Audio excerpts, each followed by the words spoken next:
El divorcio en el derecho civil mexicano. Buen día, jóvenes. Vamos a hablar de un tema muy importante para su formación como ciudadanos. El divorcio en el derecho civil mexicano. Sé que algunos de ustedes podrían decir, profe, ¿y eso a mí para qué me sirve? Yo ni siquiera estoy casado. Y tienen razón. Probablemente ahora el matrimonio no esté en sus planes inmediatos. Sin embargo, déjenme decirles algo. El derecho civil nos acompaña desde que nacemos hasta que morimos. Y conocer sobre el divorcio no solo les será útil si algún día deciden casarse, sino que también les ayudará a comprender mejor la realidad de muchas familias mexicanas. Tal vez algunos de ustedes han vivido esta situación en familia o conoce a amigos, vecinos cercanos que han pasado por esto. El conocimiento nos da herramientas para entender el mundo que nos rodea. Aquí va un dato que lo sorprenderá. En México, aproximadamente 1 de cada 3 matrimonios termina en divorcio. Esto significa que es una realidad muy presente en nuestra sociedad y por eso es fundamental que ustedes conozcan cómo funciona desde el punto de vista legal. El objetivo de este video es que comprendan qué es el divorcio, qué tipos existen según nuestra legislación, cuáles son las causas que lo justifican y qué consecuencias trae para los cónyuges y, muy importante, para los hijos. Comencemos por lo básico. ¿Qué es el divorcio? En términos del derecho civil, el divorcio es la disolución del vínculo del matrimonio. Fíjense bien en esta palabra, disolución. No es una suspensión temporal, no es una pausa, es el fin definitivo del matrimonio. Cuando una pareja se divorcia, el matrimonio deja de existir legalmente, y esto tiene una consecuencia muy clara.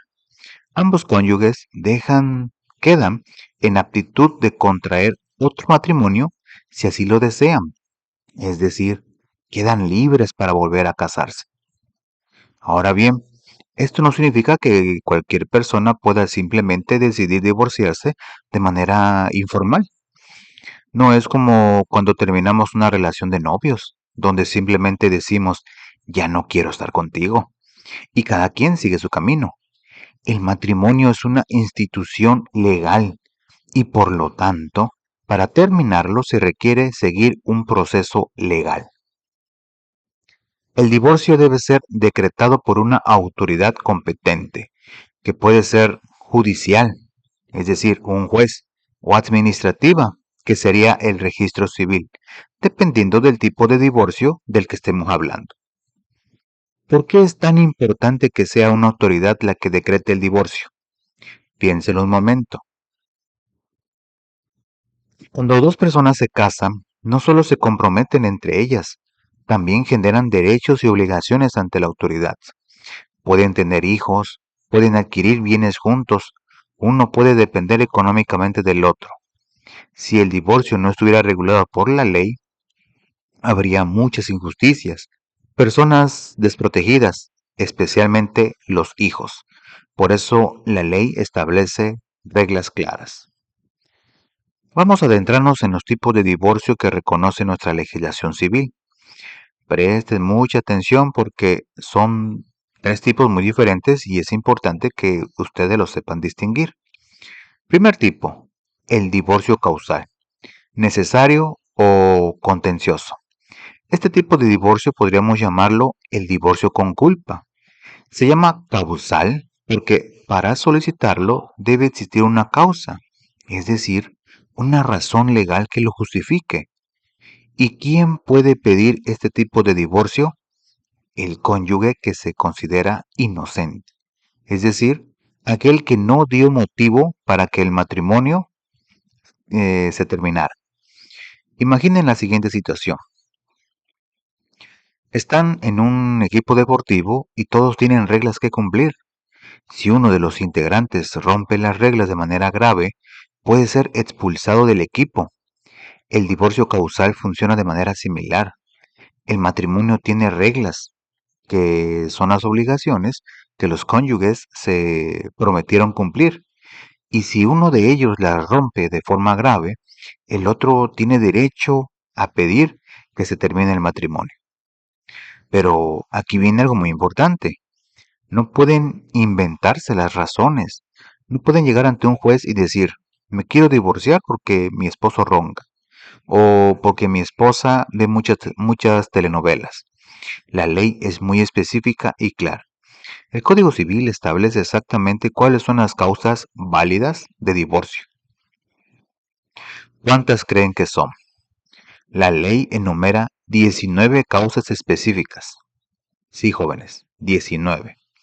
No vamos a verlas todas porque nos llevaríamos mucho tiempo, pero sí quiero que conozcan las más importantes para que entiendan la lógica detrás de ellas. La primera y probablemente la más conocida es el adulterio. Si uno de los cónyuges es infiel y esto se puede probar, el otro tiene derecho a pedir el divorcio. Pero aquí hay un detalle curioso que la ley establece. Quien quiera divorciarse por esta causa tiene 6 meses para hacerlos, contado desde que se enteró del adulterio. ¿Por qué creen que existe este límite de tiempo? La ley busca evitar que si alguien se entere de una infidelidad, perdone o aparente perdonar y años después, cuando le convenga, saque ese evento como arma para divorciarse. La ley quiere que las cosas se resuelvan de manera oportuna y no que se guarden rencores como armas para el futuro. Otras causas graves que reconoce la ley son la violencia o las amenazas de un cónyuge hacia el otro, que en el código se llama servicia. También están las conductas de violencia familiar, ya sea hacia el cónyuge o hacia los hijos. Imaginen lo grave que es esto. Si un padre o madre golpea a sus hijos, el otro cónyuge puede pedir el divorcio por esta causa. La ley protege a las víctimas de violencia. También se considera causa de divorcio la separación de la casa conyugal por más de 6 meses sin una razón justificada. ¿Qué significa esto? Que si uno de los cónyuges simplemente abandona el hogar, se va y desaparece durante más de 6 meses sin dar explicaciones válidas, el otro puede pedir el divorcio. Esto tiene mucho sentido, ¿verdad? Porque parte del compromiso del matrimonio es vivir juntos, compartir la vida. Si alguien se va y abandona a su familia, está rompiendo ese compromiso. Los hábitos de juego, embriaguez o el uso de drogas también son causas de divorcio. Pero en una condición, que amenacen causar la ruina de la familia y que sean motivo continuo de problemas entre los cónyuges. Aquí la ley no está castigando a alguien por tener un problema de adicción per se, sino protegiendo a la familia cuando esa adicción pone en riesgo su bienestar y estabilidad. Hay una causa que tal vez les parezca muy fuerte, pero que tiene su razón de ser. Cada uno de los cónyuges padece una enfermedad crónica e incurable, que además sea contagiosa o hereditaria, como la sífilis o la tuberculosis. También la impotencia incurable que aparezca después del matrimonio. ¿Por qué la ley permite el divorcio en estos casos? Porque el matrimonio implica también una vida íntima entre los cónyuges y estas situaciones pueden hacer imposible esa convivencia completa. Eso sí, hay un requisito. Para pedir el divorcio por enfermedad mental incurable, deben haber pasado al menos 2 años desde que comenzó la enfermedad. La ley da tiempo para que busquen tratamientos y para que no sea una decisión apresurada. También es causa de divorcio cuando uno de los cónyuges comete un delito grave, no político, pero sí infamante, y que requiera una pena de prisión mayor a 2 años. Imaginen que su pareja comete un robo, un fraude, algo que lo lleva a la cárcel por varios años. El otro cónyuge tiene derecho a divorciarse porque esto rompe con los compromisos del matrimonio. Ahora bien, algo muy interesante que deben saber. ¿Qué pasa si alguien demanda el divorcio pero no puede probar su acusación o resulta insuficiente? La ley protege a quien fue demandado injustamente. El demandado tiene derecho a su vez de pedir el divorcio, pero debe esperar 3 meses después de la sentencia que desechó la demanda inicial. Durante esos 3 meses, ninguno de los dos está obligado a vivir junto al otro. Es como un periodo de enfriamiento de reflexión. Y aquí viene algo que me parece importante que recuerden. El cónyuge que haya dado causa al divorcio no podrá volver a casarse sino hasta después de 2 años a partir de que se decretó el divorcio. ¿Por qué la ley establece esto? Es una medida para evitar decisiones impulsivas y, de alguna manera, es también una sanción. La ley quiere que la persona reflexione sobre lo que hizo y que no se case inmediatamente. Por ejemplo, con la persona por la cual cometió adulterio. Incluso quien solicite y obtiene el divorcio tiene un impedimento por 1 año para volver a casarse. La ley busca que las personas tomen decisiones serias y pensadas. Pasemos ahora al segundo tipo de divorcio, el divorcio administrativo. Este es el más sencillo, el más rápido y el menos conflictivo de todos. Se llama administrativo porque se tramita directamente ante el registro civil, sin necesidad de ir a un juicio ante un juez. Es como el proceso inverso al matrimonio civil. Así como fueron al registro civil a casarse, pueden ir al registro civil a divorciarse. Pero, ojo, no cualquier pareja puede acceder a este tipo de divorcio. La ley establece 4 requisitos que deben cumplirse todos al mismo tiempo. Si falta, aunque sea uno, no pueden usar este tipo de divorcio. ¿Cuáles son estos requisitos? Primero, ambos cónyuges deben estar de acuerdo en divorciarse. No puede ser que uno quiera y el otro no. Deben llegar juntos, de común acuerdo, a solicitar el divorcio. Segundo, ambos deben ser mayores de edad. Esto tiene sentido porque la ley quiere asegurarse de que sean personas con plena capacidad legal para tomar esta decisión. Tercero, no deben tener hijos menores de edad, o si los tienen, estos deben ser mayores de edad y no necesitar alimentos. ¿Qué significa? No necesitar alimentos, que sean autosuficientes, que ya no dependan económicamente de sus padres. ¿Por qué este requisito? Porque cuando hay hijos menores o que necesiten apoyo económico, el juez debe intervenir para asegurarse de que esos hijos queden protegidos. El divorcio administrativo es solo para casos muy simples. Cuarto, debe haber liquidado la sociedad conyugal. Si es que se casaron bajo ese régimen, ¿qué es la sociedad conyugal? Es un régimen matrimonial donde todo lo que los esposos adquieren durante el matrimonio es de ambos por partes iguales.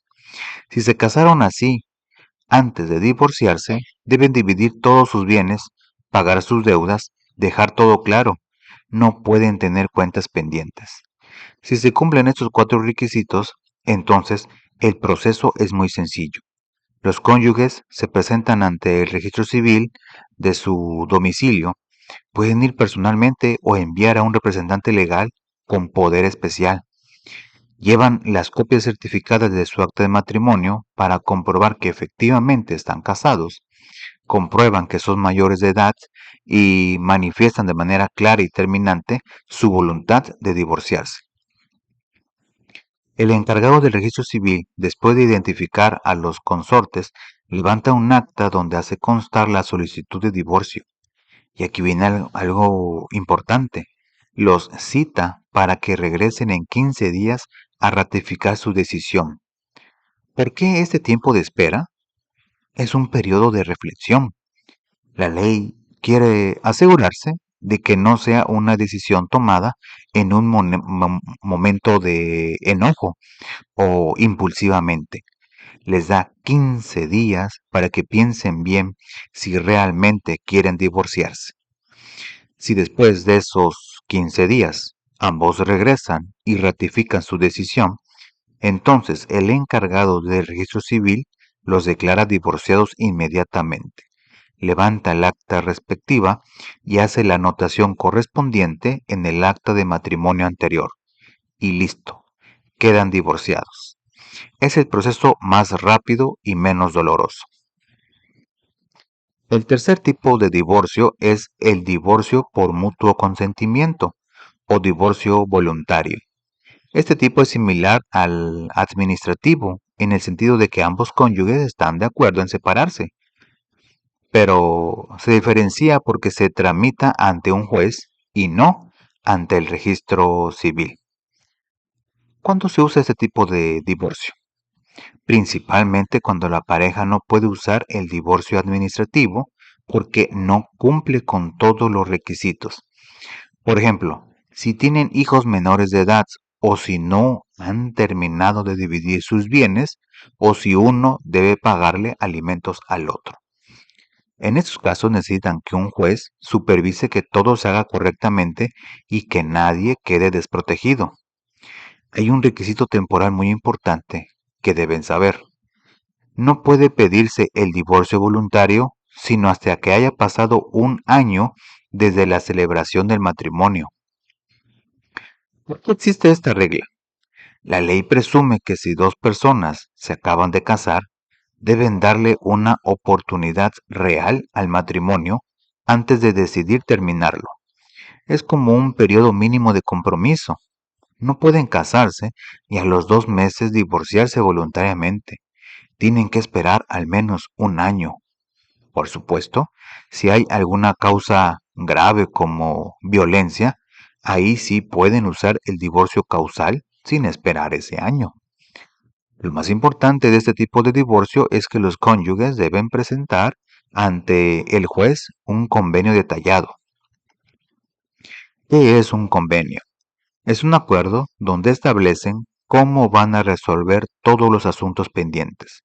La ley dice exactamente que deben incluir este convenio y son 5 puntos fundamentales. Primero, la designación de la persona a quien serán confiados los hijos del matrimonio, tanto durante el procedimiento como después de que el divorcio quede firme. Aquí los padres deben ponerse de acuerdo si los hijos vivirán con la mamá o con el papá, o si tendrán una custodia compartida. Lo importante es que quede claro con quién vivirán los niños. Segundo, el modo de subvenir a las necesidades de los hijos. ¿Qué significa subvenir? Significa cubrir, satisfacer. Deben establecer cómo van a cubrir los gastos de educación, alimentación, salud, vestido, todo lo que los hijos necesiten, tanto durante el juicio como después del divorcio. Normalmente esto implica que quien no tenga la custodia pagará una pensión alimenticia. Tercero, la casa que servirá de habitación a cada uno de los cónyuges durante el procedimiento. Porque mientras el divorcio se tramita, que pueden ser varios meses, necesitan establecer quién se queda en la casa y dónde vivirá el otro. Cuarto, la cantidad que a título de alimentos un cónyuge debe pagar al otro durante el procedimiento. La forma de hacer el pago y la garantía para asegurarlo. Sí, jóvenes, escucharon bien.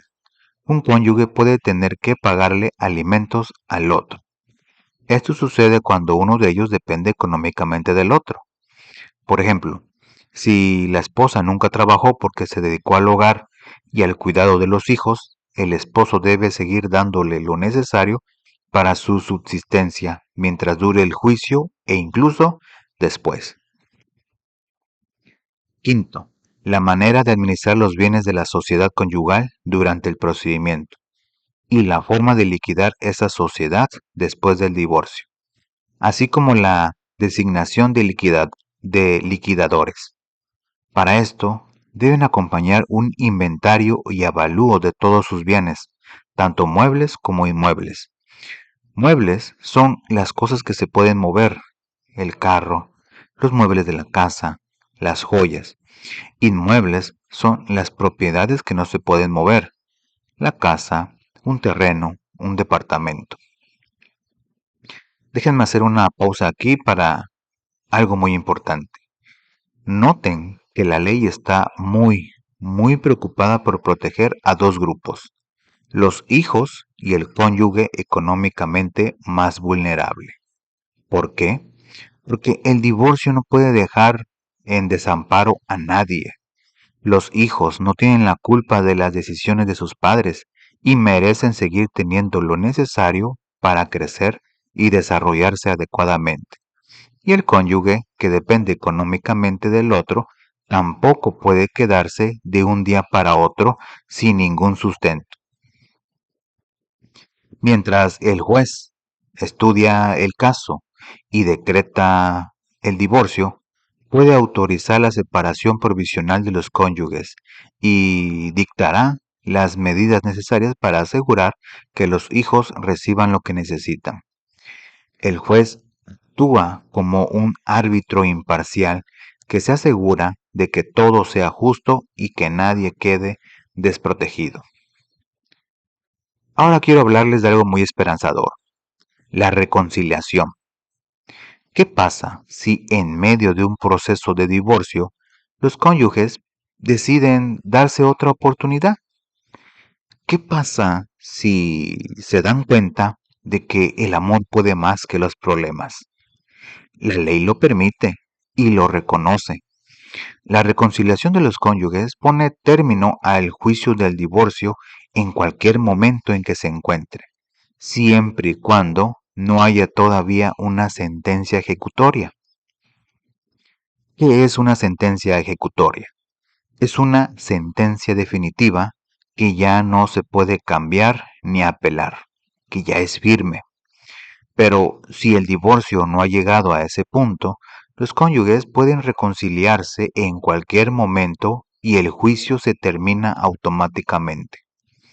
Sin embargo, hay una regla importante. Si la pareja se reconcilia durante un proceso de divorcio por mutuo consentimiento, no podrán volver a solicitar este mismo tipo de divorcio sino hasta pasado un año desde su reconciliación. ¿Por qué? Para evitar que el sistema judicial se convierta en un juego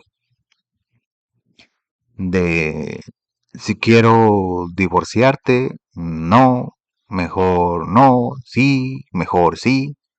La ley busca seriedad en las decisiones. Si se reconcilian, deben darle una oportunidad real a su matrimonio por al menos un año antes de poder pedir nuevamente el divorcio voluntario. Por supuesto, si hay alguna causa grave como violencia, ahí podrían usar el divorcio causal sin tener que esperar.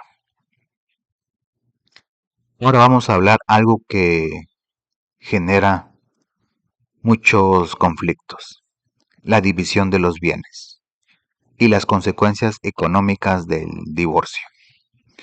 Porque cuando un matrimonio se termina, no solo se separan emocionalmente las personas, también tienen que separarse los bienes, el dinero, las propiedades.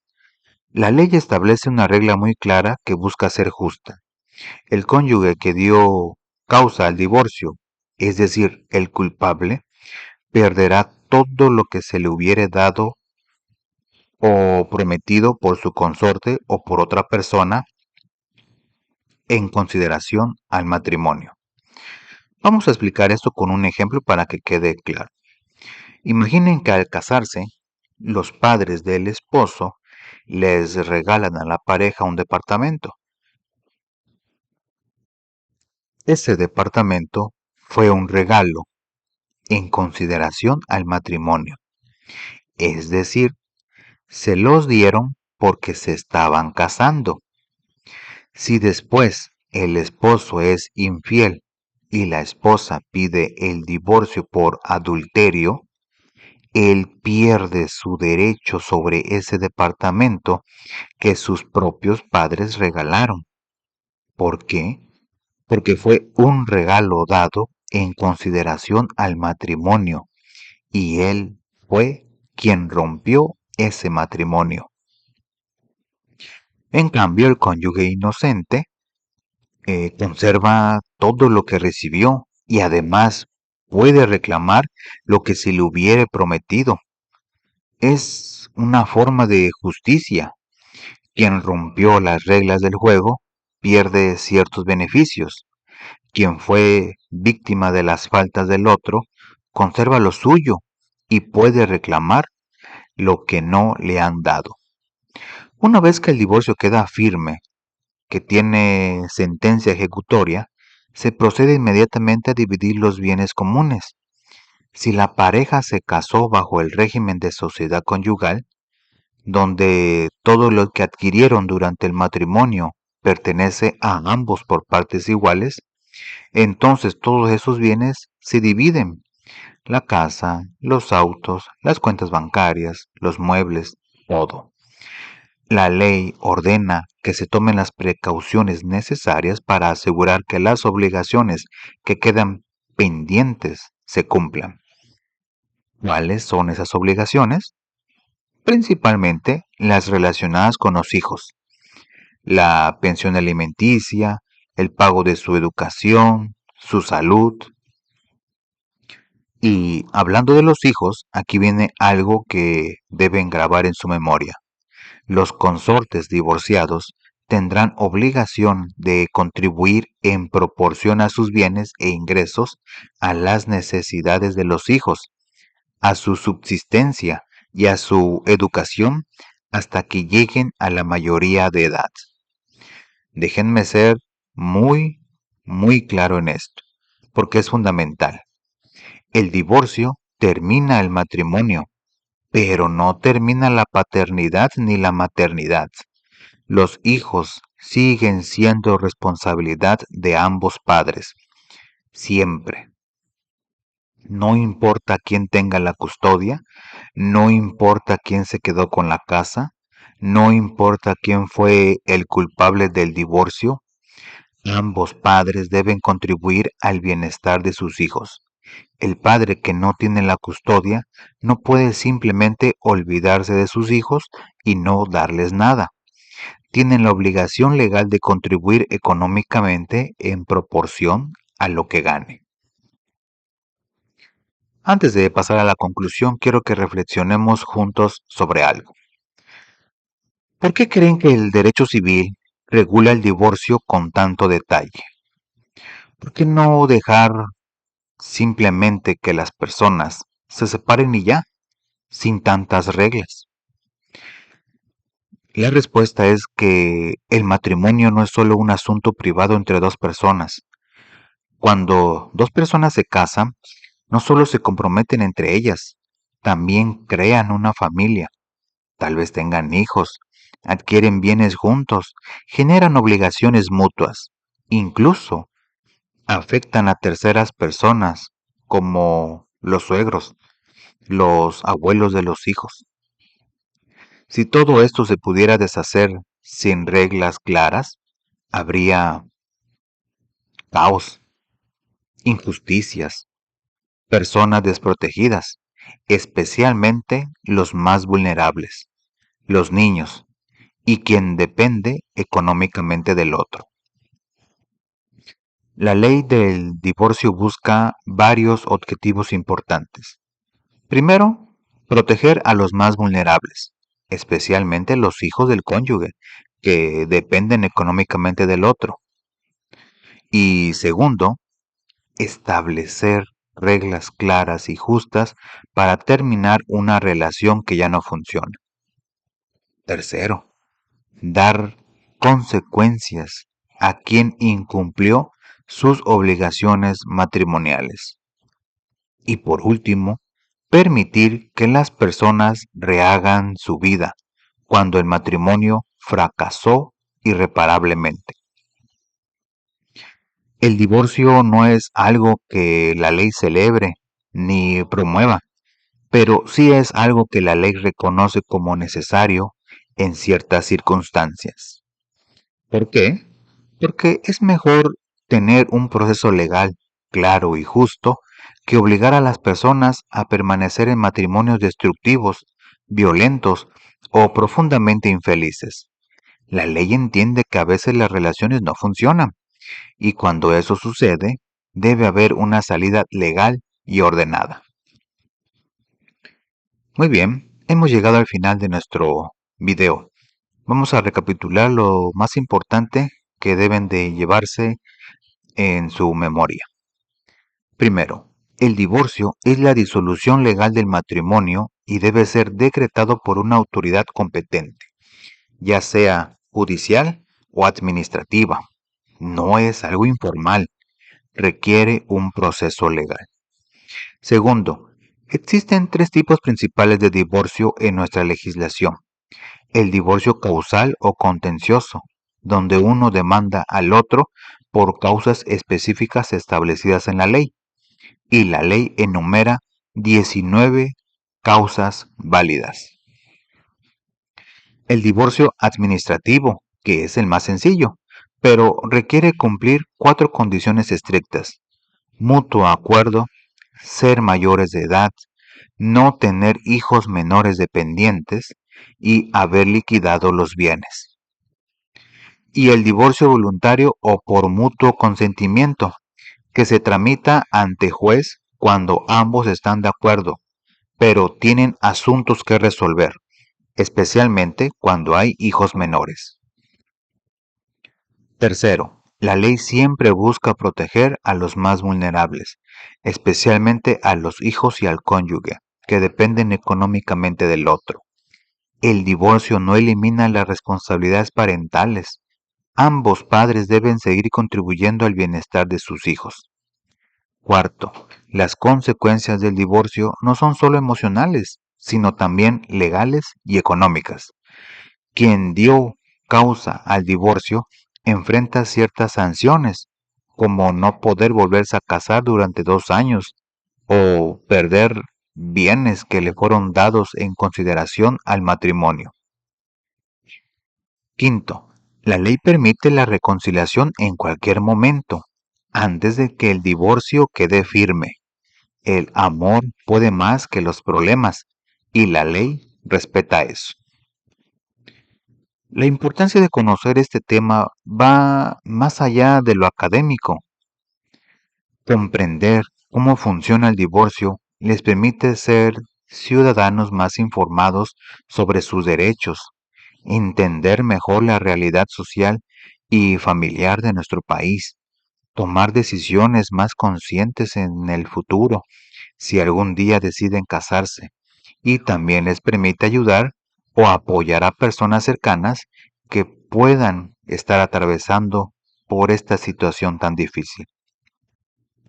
Tal vez algunos de ustedes tienen familiares divorciados o amigos. Ahora entienden mejor qué procesos legales tuvieron que seguir. Tal vez algunos de ustedes en el futuro trabajarán en áreas relacionadas con el derecho, con el trabajo social, con la psicología familiar. Este conocimiento es una base importante. Recuerden que el derecho existe para ordenar la vida en sociedad y proteger a las personas. No se trata de memorizar artículos o leyes, sino de comprender el espíritu de la ley, que es buscar justicia, equilibrio y protección para todos. La ley reconoce que los seres humanos somos imperfectos, que cometemos errores, que a veces las relaciones no funcionan, y cuando eso pasa, debe haber reglas claras. que eviten más daño y que protejan a los inocentes. Muy bien, jóvenes, eso es todo por el video.